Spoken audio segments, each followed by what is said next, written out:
Good morning mga ka-agri.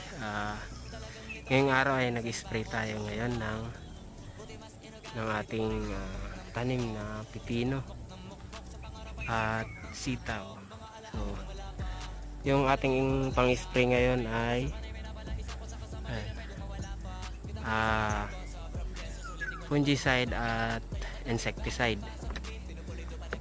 So, nag-spray na tayo dahil ito ay 2 weeks na pagkatapos nating itanim o yung direct seeding natin.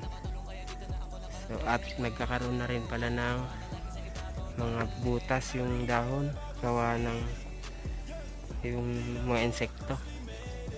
So, kaya nag-spray na tayo.